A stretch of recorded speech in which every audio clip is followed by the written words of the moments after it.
York Fashion Week frenzy, and the young and the stylish have gathered to see the latest ready-to-wear collection by luxury designer Josie Natori. Josie's style is always very classic, very feminine, yet there's always something very modern to it. And this is the woman behind it. To me, that's the most important thing, that the consumers come and they like it and they buy it.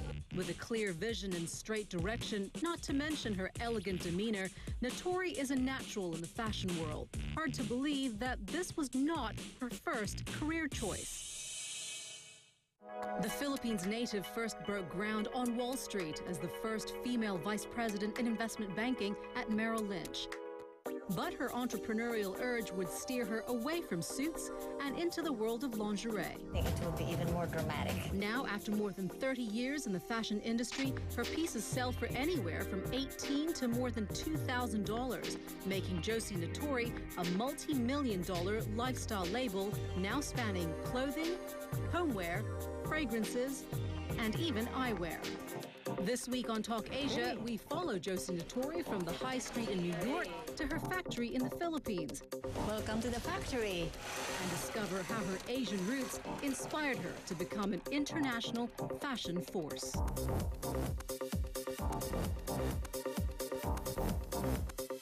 Welcome to Talk Asia, Josie. It's a pleasure to meet you, and I have to say that great minds think alike. Oh, first, thank you for having me here, and I'm so glad we're in the color of the season. It is the color of the season. It's good to know that the Natori brand as well. I'm in line, in sync with the Natori brand. Describe for me what Natori means to you. You know, Natori has been really, for 35 years, bringing art into life with an East-West sensibility. I've been fortunate enough to be able to build a brand that I can relate with bringing beautiful things for every day and making women feel good about themselves, what they wear and what they surround themselves with. It's been a great journey. How do you keep it alive after 35 years? Keep it fresh? You know, it's very, it's a really good question. I am a pianist at heart. I've been since 4 years old. I think that's the artist in me, that I feel like it's never finished. You're always trying to make the note better each time. You don't ever play it the same. So I'm always looking for the next new tone and the next new creation and the next new evolvement. So it's been a journey, and the brand has evolved. It's where it started in lingerie. Today it's a whole lifestyle, from ready-to-wear to accessories to home. A lot of people, a lot of women have bought Natori. I mean, I believe that in 2011, your retail sales were reaching about $150 million on, I think, average. How did it all begin? How did it all begin? You know, I never imagined, Monica, that I would ever land in the rag trade. I always knew I'd be in a business, but I thought it'd be in Wall Street, so I was in Wall Street actually for 9 years. Then I got bored. By accident, really, I landed in this business. I was really trying to buy and sell and looking at things in the Philippines of what I could make a business in, and lo and behold, a friend sent me this embroidered blouse, and I thought, well, this is interesting. Let me see there's an interest in this. And by accident, met a buyer at Bloomingdale's who said, well, why don't you make this into a nightshirt? And I had no idea what a nightshirt was. So that was the beginning of Natori lingerie. See, that's really interesting, because you said you were in finance. Yes. You know, you were the VP at Merrill Lynch, the first female VP at Merrill Lynch. There is a sense of security, somewhat, some would say, especially at that time, to have a well-paid job. And you did have a well-paid job at the time. Yes. And yet you took a risk to say, it's not enough, I'm bored. Where do you think that confidence came from? You know, I think that coming from a very strong family and strong role models, my grandmother was an amazing entrepreneur, and you know that you could be whatever you want to be. And when that joy or the challenge was gone from Wall Street, even though I was the first this and first that and made a lot of money, there was something missing. And I knew that, you know, when you wake up and you're not really excited about what you're going to do, I wasn't going to accept that. And I think that's really the artist in me. So yeah, talk to me about that search. So I decided that I would like to look at all kinds of businesses, from McDonald's franchise to car wash. You know, my husband and I were speculating, but when I realized I can't relate to that, I decided I want to go back to my roots in the Philippines. And that's really how it began, that I wanted to go back and have something to do with where I come from. The idea of the Eastern aesthetic at the time in the 1970s, early 80s, how widely accepted was it, do you think? I think we brought in an idea that was very unique at the time. It was the beginning, because it really wasn't your typical lingerie. It really was a blouse. And that's why Natori all these years has always been about innerwear, outerwear. You know, it just they're really clothes. You can just happen to sleep in it if you want to. The fact that you've got stores like Bloomingdale's, you've got stores like Saks. Saks was the first one to buy. Yeah, these are massive department stores that any young business or designer would dream of having interest in. How do you think you got that? You know, I was very fortunate. I just happened to be at the right place at the right time. It certainly was so much easier then than today. I really had no connections, Monica, and I knew nobody. It was cold call. I think it was a cold call. Everything was cold call, and I think my Merrill Lynch card that says Vice President maybe gave me a little credibility in the beginning, because I would just cold call and say I'd like to make an appointment. And, you know, at the end, they all came. I was showing the first collection in our apartment. Well, I had a baby in the crib. Baby in the bassinet. Right, next door with a telex machine. You remember it? This was before you were born, the telex machine.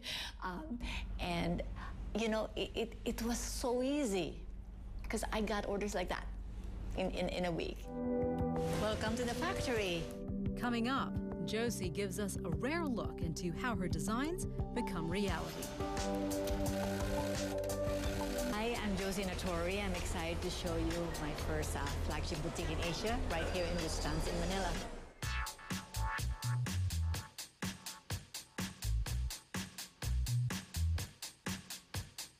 Very excited about this boutique, as it's the second in the world. The first one is at Saks Fifth Avenue in New York, and we opened this literally 7 months ago here.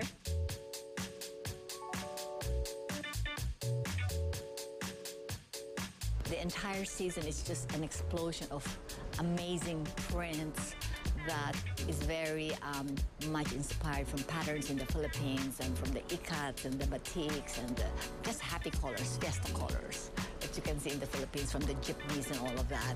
I mean, I do want to show one amazing color. And look at that. That's typical. You know, we spend so much time with prints, people have no idea what it takes to be able to get these colors. But to me, this is such an amazing example of happy Philippines, you know? Tell me about the journey where you go from design to store. How difficult is that journey? People have no idea what it takes to create a collection. I mean, you know, honestly, the amount of work that goes by the time you see it in the stores, it's really hours and hours. I mean, days, weeks, months, and then when you see what's done in the factory, it's, you know, it's worth every penny. But it's a fun process, because then when you see it at the end, and yet whether you have your show or whether it's in the stores, to me the most rewarding thing is when it sells. That to me at the end is the ultimate gratification. And I devour looking at selling reports every week. That to me is the real testament whether your concept a year ago worked. When it comes to the female silhouette, what do you think makes a woman sexy? Because you deal with that part of the female form. The lingerie is probably one of the most personal, intimate parts. Yes, I think that I was lucky enough to start in a category which is very personal to Muslim and lingerie, and I always marvel when, you know, I go to a cocktail party and, you know, men will say, "Oh, I sleep with you every day," meaning their wives do that, or That's a great line. or women say, "Oh my God, I still have that gown that I from 20 years ago." I said, "Will you please throw it away?" You know, but there is a more emotional connection to lingerie. I mean, you know, because it's the closest thing that you wear, and it's the foundation, and it makes you feel like a woman. But when you say sexy, you know, I think that when something feels good and you feel glamorous, it's being sexy. I don't have a judgment of sexiness doesn't mean you have to show everything. I used to think sexy was dirty, you know, being when my Asian, upbringing, yeah, Asian, yeah. right? But not really. You know, today I say it's sensual. It wasn't an sensual. accepted word for a long time. No, it took me a long time to even say the word sexy. I said, now say sensual. I could say the word sensual, but today I realize, no, it's about being feminine.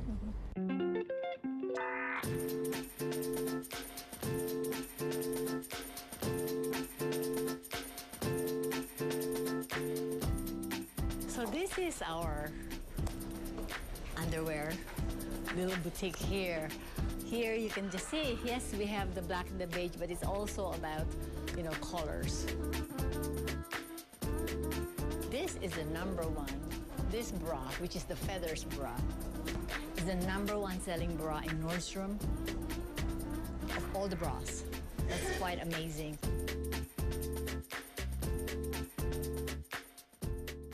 You blog a lot. I've been reading some of your blogs, and you mentioned your family, your father in particular as well. He just celebrated his 90th birthday, was that it? Actually, 92, he'll be 93. 93. Can you imagine? 93. Yes. How important is that relationship and that kind of influence on you? Oh, so important. I think my family has been the rock, you know. My father is a self-made man, just amazing and totally inspiring. And my mother built the business with him, so his example of building something, he was the only one who graduated from his family, went to college and proceeded to help his entire family. So, so I think I've got great genes. You, the oldest of 6 children, Yes. how much pressure do you think there was in you to set an example, to really forge your own way? I was not only just the oldest of 6 children, I was the oldest of 33 grandchildren. So I actually grew up, I don't ever think I owned a doll. So I grew up always with adults, and spent time with my grandmother, who was really probably she was a feminist in her time, an entrepreneur, and I would go around with her from 5 a.m. to 9 p.m. in the evening during the summers and watch her conduct her businesses. So I think from an early age, I was exposed to driven women and working and having a career. The interesting thing about the Philippines and the culture that comes from the Philippines is that it's a very matriarchal society, isn't it? I always say my first asset is being a woman, second is being a Filipina, being Asian, Filipina specifically. And I think that this genes of a matriarchal society, strong women, very much has been an asset for me. If you think about it, I never was afraid. It never occurred to me that I couldn't succeed in Wall Street. And it never occurred to me that whatever business I would go into, that I wouldn't be successful. So I think it was just that having that, I wouldn't say I never had fear, but in a way, some fearlessness, you just go for it.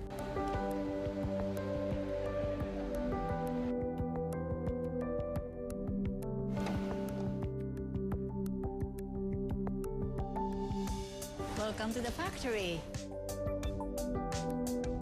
Well, this is our sample room here in the factory where it all begins. Working with our New York team. This is where, really, the craftsmanship that is the signature of Natori. This is where it begins. Craftsmanship in the Philippines to me is like nowhere else.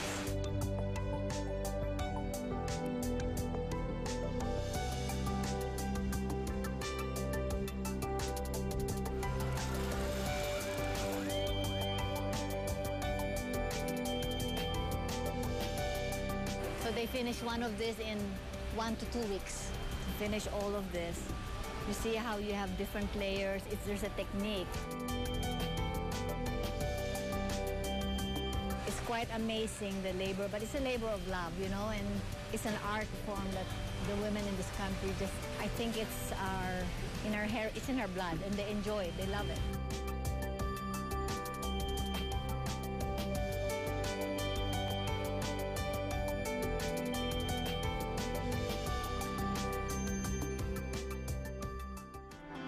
Coming up, Josie reveals what it takes to survive in the design industry.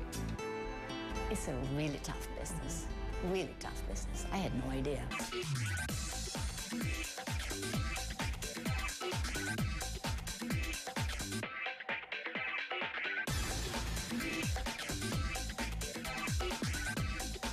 Look at that hair, wow.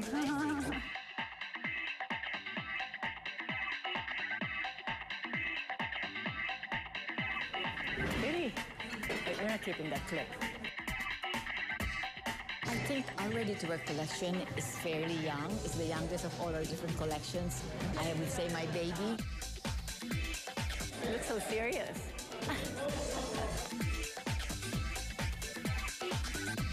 I think the whole theme for fall is chinoiserie, which is just, we've always been about the best of the East and the West, the powerful and the feminine, and so inspired by Shanghai and Paris in the 30s. Chinoiserie to me is a real embodiment of that woman today. The industry, as you say, is extremely tough. Mm-hmm. How important is it for you, or had it been for you, to feel a sense of acceptance from the powers that be that are within this industry, whether it's the magazine editors or whether it's the buyers? It's about the product. It's not about me. It's really about the product. And as long as you keep evolving the product, believe me, they're going to be there, the acceptance. But to me, it's a two-way street, you know. And as long, to me, you know, I wouldn't be here today if I didn't listen. And I think it's that, whether you listen to the, you know, the editors, what they think is, you know, in terms of trends, whether you listen to the retailers, this is what the customer wants. I feel like you never can stop listening and learning. And we're still learning. Do you still get nervous when you show collections? You know, it's like opening Broadway. That's pretty nerve-wracking. It's pretty you know, you could show the collection and say, I don't like it. Or I don't like the colors. Yeah. And by the way, that happens. Really? Where they'll say, it's not good, you know, I need, and you just scramble and you say, okay, you adjust things and all of that. What kind of experience that you acquired while you were on Wall Street helped you and continues to help you today? I don't think that I could have survived this business if I did not have the foundation of Wall Street. Because at the end, it's really about a business. I have never really, you know, lost in the mire of just fashion. To me, fashion is a business. Mm-hmm. What kind of skills do you think are required in order to run a business like yours? First, it's a really tough business. Really tough business. I had no idea what business I got into. But, you know, I love it, so I think it's okay. In terms of the skill sets, there's the creative side and there's the business side. You know, I think you have to understand where your strengths are. I've been fortunate to have a little of each one. Which do you prefer, the creative side or the business side? You know, that's a hard question. I would say I enjoy very much being on the creative side, but I wouldn't be happy with the creative side if I can't accomplish the business side. I have to say that I have sacrificed the business side or making money for the sake of creative to build a brand. You know, through the years where probably spent inordinate amount of money in terms of our product development and design that most other companies probably would not have that kind of patience. But to me, it's for the sake of building a brand, it was okay. So it's not always about just making the bottom line. It was for the long term.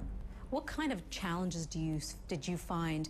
The fact that your company is also, you work with your husband and you work with your son now. What challenges does that present? Yeah. Well, let's talk first with Ken. I convinced him to leave Wall Street after 18 years to kind of, after the company had been about 8 years old, because I felt like I just kind of needed some support. And so he, at the time, really courageously left an amazing career. And really, Ken was an investor and was involved in other things. So there was never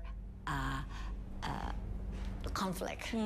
And one thing I will say, Monica, that for Ken and I, it was always clear that if something ever had to give between business or marriage, the business would have to give. And also your son is involved as well with the business? Well, Kenneth, who, of course, to my husband. I mean, he was there from the get-go. from the crib. He would hear the telex machine. But we always wanted him to be a banker too. He was a banker too. So he actually was in Wall Street and never thought he would want to join us. And, you know, it's been the best thing because I don't need an exit strategy. Now he's the exit. Where do you see your brand going? How big do you want it to be? I feel like we still have ways to go. The last 10 years was spent in really crystallizing the brand. You know, it has an international reach. It's not an American feeling or Philippine thing. You know, really, I think that all our products really has great potential for you know, global, and we are in more countries than the U.S. today, and so I'm pretty excited about actually the growth in Asia. Yeah. You know, it's like really coming home. You know, the Natori is the best of the East and the West, and I really would love to be able to build it, make this an important brand in Asia. Thank you so much for your time. It was such a pleasure to meet you. Thank you, Monica. Wonderful. Thank you.